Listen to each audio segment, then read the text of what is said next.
And the teacher asked the class, what was the meaning of bear? And nobody answered. And finally, a child put up his hand and said, with him so answer. And the story ended, instant comprehension. I didn't write it. It was years ago when I used to have a little column in Sweden, and people would send in stories, and somebody said that one. But I think a lot of teachers in elementary schools, that I still call them, have resorted to that. They have to. Yeah. So that's how you could utilize patois to facilitate the learning of standard English. Mainly, I think that. Yes. I'm not against the idea that we really need to educate people that it is not Yeah. But how that is done, I don't really know. Right. Oh, well, it is. Yes. So apart from Jamaica, that book that you've written, what other books? I've edited things. You've edited, yes. But that's your main publication is Jamaica. That's a little. Yes. And it really looks at the language. It looks at patois versus standard English. People have the idea that a language can be a language if it can be written. And that's when, of course, our languages existed long before any of them were written down. So that's the kind of mindset that I would like to change. I was an external examiner for the teachers' colleges for some years. And after the book came out, and I think they used to read it, and some of the things that some of the students wrote, that I said, my God, I didn't say any such thing. They misinterpreted what you said. So we'll come back to the whole thing of comprehension.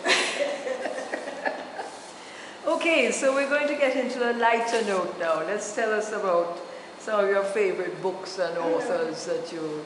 What do you do in your spare time now that you're retired and living the life of... In fact, I've done a lot because when I retired, most of the things I've done more things since I retired. That's wonderful. When I was teaching. Tell us about that, because for those of us who are at retirement, I mean, I'm sorry, no.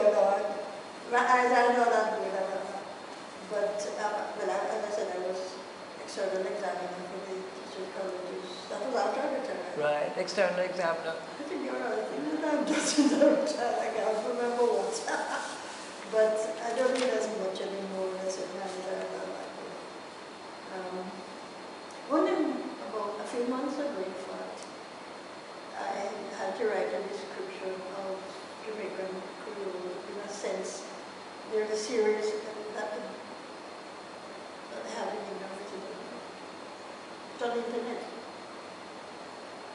Teachers of English, and there's a series on poetry, the teaching of poetry, and it includes poems by West Indian writers.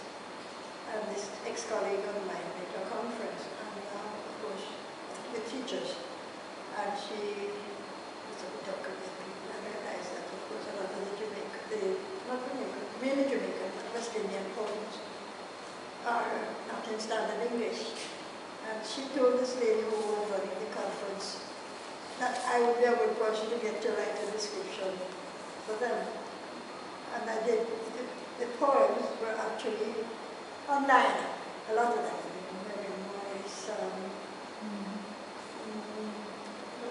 So what do they want you to do? To interpret them? To describe them in Jamaican using the poem, lines from the poems as examples. So, I would say, for example, you have them for the plural. To give an example from somebody's poem, where you say the so-and-so, them, so-and-so, and so-and-so. Yeah. So you have to explain, yes, yeah. And some more, of course, some authors use more than others.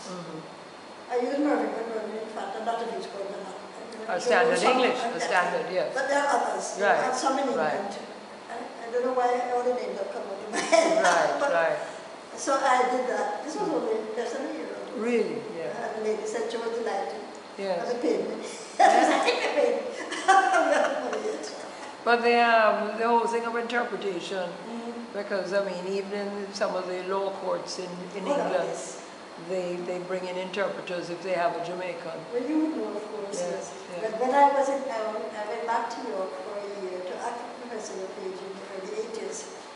And while I was there, a message came from someone north in Durham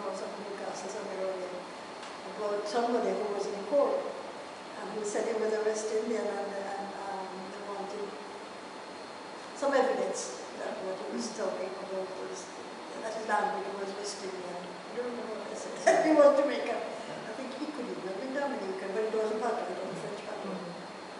So I was supposed, I don't even remember if it was a tape. It might have been a tape, but I was to read And interpret this it. thing and say whether he was really West Indian or something like that. Yes. That was 50 or 40 years ago. I don't remember the details. Okay, so your favorite things now. Yeah, what's your favorite ice cream flavor? I'm diabetic. Well, so no ice cream. So it would have been rum and raisin otherwise. Rum and raisin.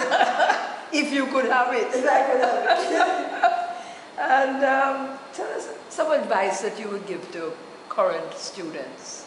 You've been through it, you've been an excellent student most of your life, and you've excelled in many areas. What would you bad at giving advice. In fact, I don't even believe in it. Really? Why? I just don't like telling people what to do. Okay. I'd rather show them. But I mean, you must have certain principles that have guided you throughout your life. Work hard, work.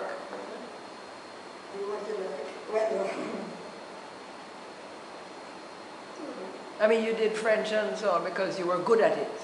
So and I you, liked it.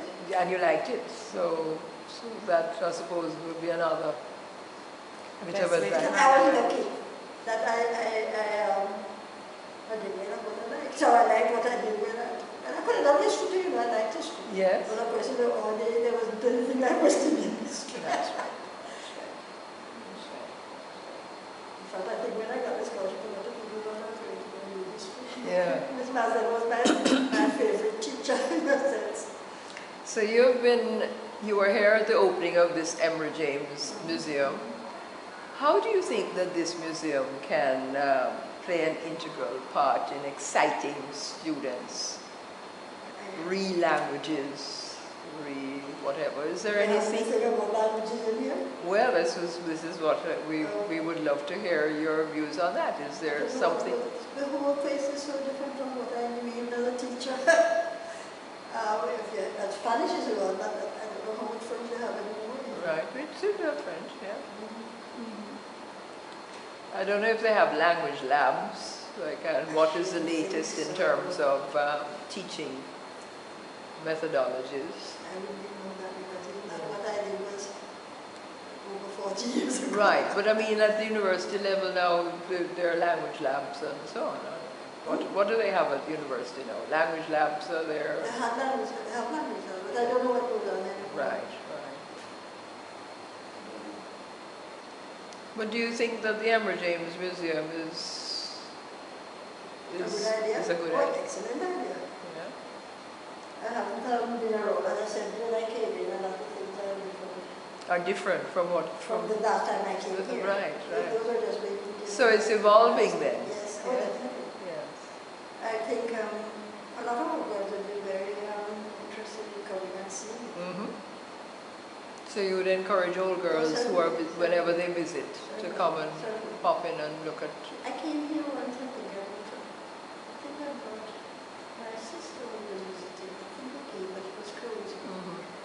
Well, you can always call the office whenever you're coming and wanting to visit the museum, and they will always open up for visitors. Anna Maria Hendricks, who has some things there. She was in my class at school. Really? Who has paintings here? Yeah. Oh, wonderful. I saw her once when I came to something here. Yeah.